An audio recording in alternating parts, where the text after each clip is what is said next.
You've scrolled past 100 distractions today, but right now, stop. In the next 60 seconds, I'm going to give you a dua so powerful. It's been lifting hearts out of emptiness for over 1400 years. No perfect Arabic, no spiritual resume needed, just you, your pain, and a few words the Prophet himself taught for moments exactly like this. Say it with me, and by the time we're done, your heart won't feel empty anymore. Ready? Let's begin. Dua is direct connection, not just ritual. In Islam, dua is far more than a ceremonial recitation or a box to check off in your spiritual routine. At its core, dua is a direct, intimate line of communication between you and Allah, the Creator who knows your innermost thoughts before you even speak them. It is not bound by time, place, or language. You don't need to be in a mosque, wear special clothes, or recite it perfectly in Arabic for it to count. What matters most is the sincerity of your heart and your conscious turning toward Allah. Many Muslims mistakenly treat dua as a last resort, something you do only when everything else has failed. But the Prophet Muhammad taught us that dua is itself an act of worship.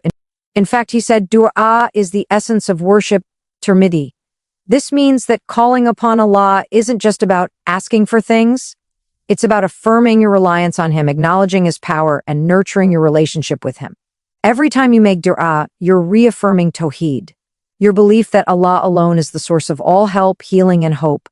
Unlike other acts of worship that have specific structures like the number of rak'ahs in prayer or the quantity of zakat, dua is beautifully flexible. You can cry, whisper, shout, or stay silent while your heart speaks. You can use the words taught by the Prophet or pour out your own thoughts in your native tongue. Allah says in the Quran, and your Lord says, call upon me, I will respond to you. Kafir 40:60. Notice he doesn't say call upon me perfectly or call upon me only when you're calm. He simply says, call upon me. This immediacy is what makes dua so powerful in moments of inner emptiness or spiritual dryness. When your heart feels hollow, dua reminds you that you're not alone. It reconnects you to a source greater than your pain, your loneliness, or your confusion. And because dua is a dialogue, not a monologue, you often walk away feeling lighter, not because your problem vanished, but because your heart remembered where help truly comes from. So when you feel that void, don't reach for distractions first. Pause, breathe, speak to Allah like you would to the one who knows you better than you know yourself, because He does. That 60-second dua isn't magic, it's mercy. And mercy fills hearts faster than anything else. The right dua at the right time works fast. In the Islamic tradition, not all du'as are the same in context, weight, or spiritual potency, and timing matters immensely. The Prophet Muhammad taught specific supplications for specific states of the heart, times of day, and life circumstances. When you align a divinely inspired dua with your genuine need and emotional state, its impact can be immediate and profound. This isn't about superstition or formulaic magic. It's about tapping into a spiritual rhythm established by revelation and refined by the lived experience of the Prophet. Consider the dua the Prophet would say when overwhelmed by grief or anxiety. Allahumma inni a'udhu bika min al-hammi wal-huzni wal-ajzi wal-kasali. O Allah, I seek refuge in you from anxiety, sorrow, weakness, laziness. This dua directly addresses inner emptiness by naming its root symptoms: worry, sadness, fatigue, and lack of purpose. When spoken with presence of heart, it doesn't just ask for relief, it reorients your entire focus from your problem to the one who can lift it. The words themselves carry barakah, blessing, because they were chosen by the messenger of Allah, who knew the human soul's vulnerabilities intimately. Timing also amplifies a dua's effect. Certain moments, like the last third of the night, between the adhan and iqamah or during prostration, are described in hadith as times when duas are especially likely to be accepted. But even in ordinary moments, while sitting alone in your car, waiting in a quiet room, or pausing before sleep, if your heart is soft and sincere, Allah responds swiftly. He doesn't need hours of pleading. He responds to a single tear, a whispered plea, or even a silent yearning. Moreover, saying the right dua isn't about eloquence, it's about alignment. When your emotional reality, feeling empty, lost, or disconnected, meets the precise wording taught by the Prophet for that exact state, a spiritual resonance occurs. It's like fitting a key into a lock. The dua unlocks divine mercy that was already waiting. That's why 60 seconds of conscious, authentic dua can shift your inner world more than hours of distraction or self-talk ever could. The speed of its effect comes not from the words alone, but from the combination of prophetic guidance, sincere intention, and Allah's immense mercy. When you use the dua the Prophet gave for your pain, you're not just speaking, you're connecting to a divine remedy tailored for your heart, and that connection can fill your emptiness before the minute is even over. Presence over perfection. When it comes to dua, Allah doesn't demand polished Arabic, flawless pronunciation, or a heart free of distraction. He looks for sincerity, humility, and your real, unfiltered presence in that moment. Many believers hold back from making dua because they feel unworthy, too distracted, or unsure of the correct words. But the beauty of Islamic supplication lies in its accessibility. It meets you exactly where you are, even if you're broken, confused, or spiritually dry. The Prophet Muhammad emphasized that dua is an act of the heart more than the tongue. He said, Allah does not look at your appearance or wealth, but He looks at your hearts and deeds. Muslim. This means your emotional honesty matters far more than linguistic perfection. If your mind wanders or your words stumble, but your heart truly reaches for Allah, that is what counts. In fact, some of the most powerful du'as in Islamic history came from people in raw, imperfect states. Yunus as calling from the belly of the whale, Zachariah as whispering in old age, or a simple Bedouin asking Allah with tears in his eyes. Allah knows your struggle before you utter a word. He knows the weight behind your silence.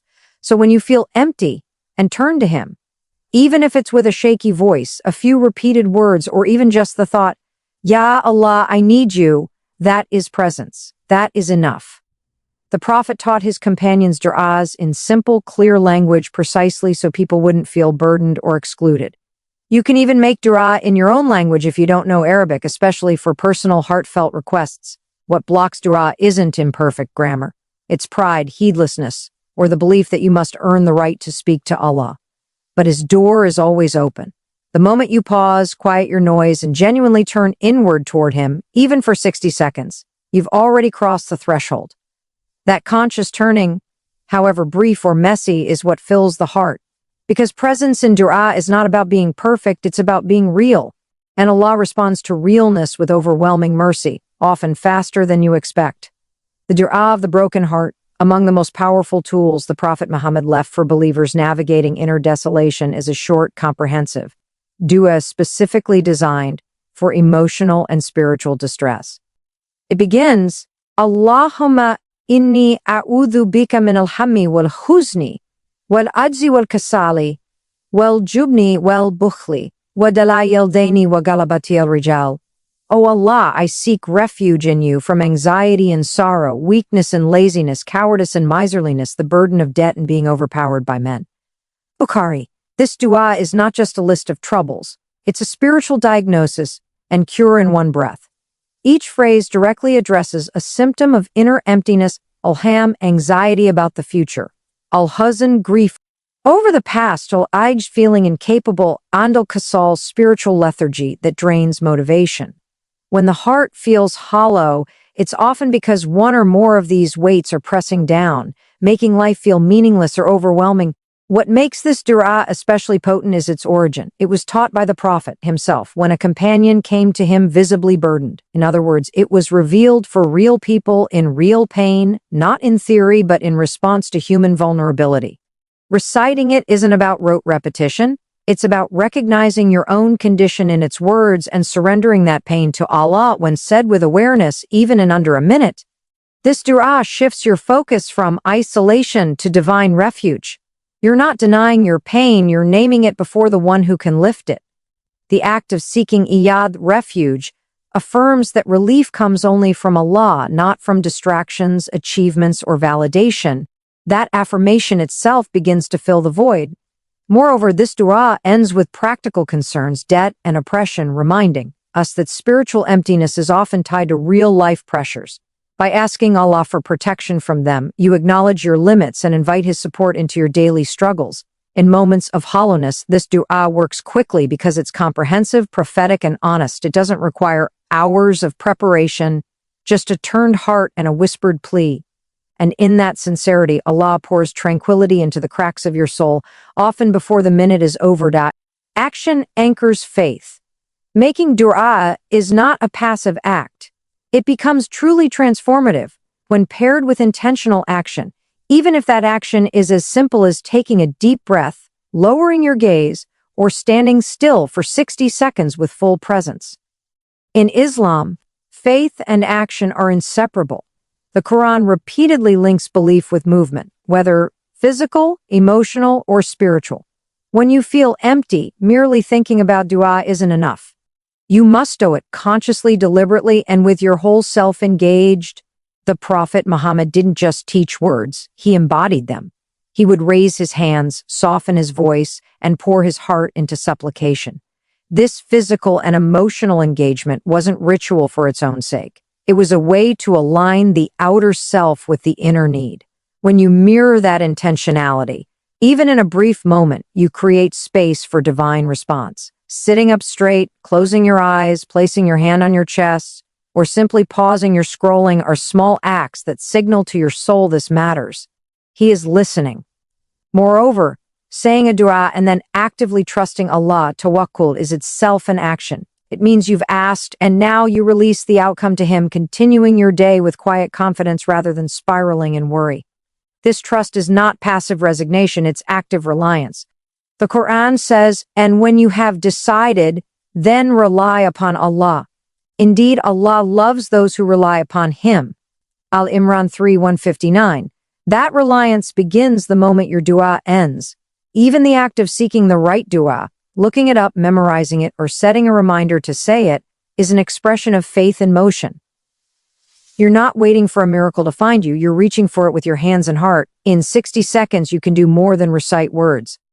You can stand before Allah like someone who truly believes He hears. You can breathe deeply as an act of surrender. You can walk away not fixed, but connected. And that connection is what fills emptiness faster than any distraction, advice, or achievement ever could. Action, however small, turns dua from a wish into worship, and worship always leaves the heart fuller than it was before. Action anchors faith. In the life of a believer, faith is never meant to float in the abstract. It must be grounded in action. This principle is especially vital when dealing with inner emptiness. Dua, no matter how sincere, reaches its full spiritual potency when accompanied by even the smallest conscious deed that affirms your trust in Allah. Action is the anchor that keeps your faith from drifting in seas of doubt, distraction, or despair. The Quran repeatedly pairs belief with action. Indeed, those who believe and do righteous deeds is a refrain that echoes throughout its chapters. This isn't accidental. Allah designed the human soul to grow not through passive hope, but through engaged reliance.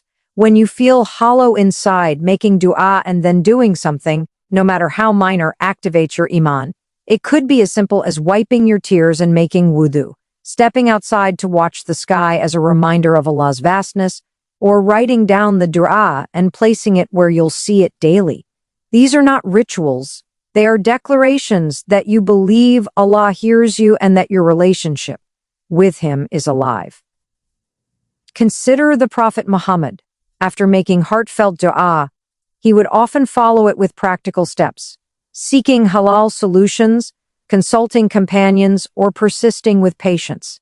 He never treated dua as a substitute for effort, nor effort as a replacement for dua. The two walked hand in hand. This balance is key. Dua without action can become wishful thinking. Action without dua can become arrogance. But together, they form a complete response to emptiness. You ask Allah, then you move, as if your movement itself is part of the answer. Even in the span of 60 seconds, action deepens impact. After reciting the dua of the broken heart, pause and take 3 slow breaths, intentionally releasing your anxiety with each exhale. That breath becomes a physical act of surrender. Or place your right hand over your heart and say, "I trust you, Allah." That gesture aligns your body with your plea. This is how emptiness begins to fill. Not by waiting for a lightning bolt of emotion, but by choosing, in real time, to live your faith. Action proves your dua was real. And Allah responds not just to words, but to the believer who acts on their belief, even in the quietest, simplest ways. Conclusion. Feeling empty doesn't mean you're broken. It means your heart is ready for something real, something lasting. And in Islam, we've been given a divine tool so powerful, so accessible, that in just 60 seconds of sincere dua, your entire inner world can shift. You don't need perfect words, a perfect heart, or perfect timing, just a moment of raw honesty with the one who created you, loves you, and is always listening.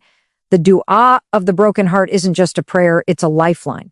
And when you pair it with presence, trust, and even the smallest act of faith, Allah fills what was empty with peace that the world can't give and can't take away. May Allah fill your heart with light, ease your burdens, and answer your du'as before you even finish saying them. Keep showing up, even on the hard days. Your sincerity is never wasted in His sight. And thank you for turning to Him, for seeking healing through His words, and for believing that 60 seconds of truth can change everything. You're not alone. Keep going.